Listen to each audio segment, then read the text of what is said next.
at the same time, given your conditions, any mixed emotions you used to deal with, because emotions are complex? Matter of fact, I actually spin that right around. And the big thing when I was booking travel was helping people to fully immerse themselves in a destination by not focusing on just what they see. And that was what my big thing was with the travel that I would book. And for anybody traveling is I would encourage people that it's so easy with our eyes to ride in the car and just look out the window at the sights, or to be in the hotel and just look out and, oh yeah, that looks pretty over there.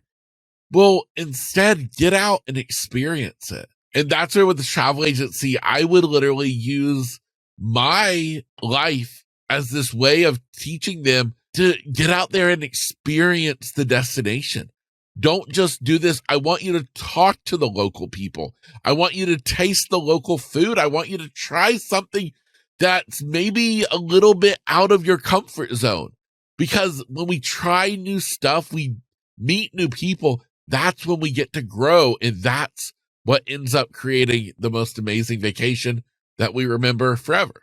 Man, I would love some of your DNA that allows you to see the positive. I mean, that's right. I think for a lot of people, they would deal with this resentment, this bitterness, these mixed emotions that I alluded to. Yet you were able to flip its table completely. I mean, that's pretty amazing, honestly. Yeah. And I'll be honest when I say that it took time to get there, because at first, after becoming blind, I was trapped in a world that I didn't want to be in. I was trapped in a world that I lost dimension. I lost shape. I lost color. And so for, a long time, it was hard because I didn't want to learn how to see this world in a new way.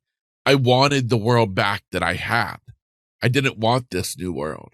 And it wasn't until I was able to kind of heal on my own time and finally kind of realize how beautiful this world is without my eyesight too. And be able to now, using my other senses, paint the picture of this world. And like I said, in many ways, I believe today I see more of this world than people with eyesight, because you sighted people get so stuck on your little eyes that you miss out on the experience of stuff. I'm like, guys, I might stop looking around and start talking to people, tasting stuff, feeling stuff, and using your other senses to kind of help to further emphasize life. Wow. That's I think we can just wrap up our interview right there. I think that's a micro moment, but I have way more questions to ask. So here we go. So on that same breath, do you feel like, as you said, people with eyesight, the privilege of eyesight, we do get stuck or fixated on certain parts, the visuals, the social media, the phone, the incessant need to capture the moment rather than being in the moment? On that same token, I think now everyone has some sort of a charade. Everyone has some sort of a mask and facade they put on in different settings. And it's not to diss that, because the way you act around your spouse is not the same as you act around your boss. So boundaries and context matter. At the same time, do you think your blindness allows you to see past the mask, see past the facade, and truly see what people are about, especially given your heightened and cultivated auditory receptions and everything in between?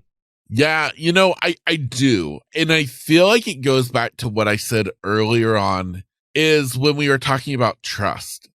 And when I talked about having to trust people, to ask for help from people. And I feel as though that ties in with this, is not only having that sense of maybe needing to open yourself up, to be vulnerable, which in turn I find helps other people to do the same. And at the same point, also just having a natural curiosity for people and wanting to know about people.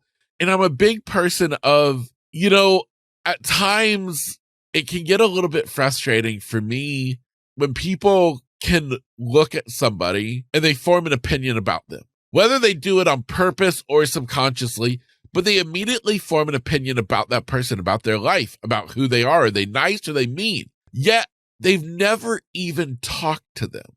They've not asked them a single question. Yeah, maybe that person just cut you off in the car. Well, did you find out, though, what's going on in their day? What have they just been through? Before you get angry and paint them as some type of horrible person, open your mind and think, wow, maybe they've just been through some bad stuff. And maybe I need to show them a little bit of grace. Maybe I need to say a prayer for them. And I believe that is the biggest thing of being vulnerable, being curious, and just understanding that beyond what we all look like, we're all just people. And each of us deserve to be heard. We deserve to be known. And deep down, we're all just the same. We're all just people trying to make it in this crazy thing they call life. Yeah, man. I mean, the name of this podcast is called Discover More. So curiosity is embedded in the ethos of this brand. And I subscribe to the healing property and the healing nature of curiosity more than anything. Because when you're curious about your mental health, you seek help. You seek healing. When you're curious about your friends or the people you meet, you create new connections, new network, new love. When you're being curious about anything, doors open up and magic await on the other side. Hey, yes you, to all my fellow introspective thinkers, thank you for being curious. If you enjoyed watching this short clip, I recommend clicking here for the full-length video. Here's to discovering more authentic life stories, mental health insights, and toolkits. Let's get this started. Peace.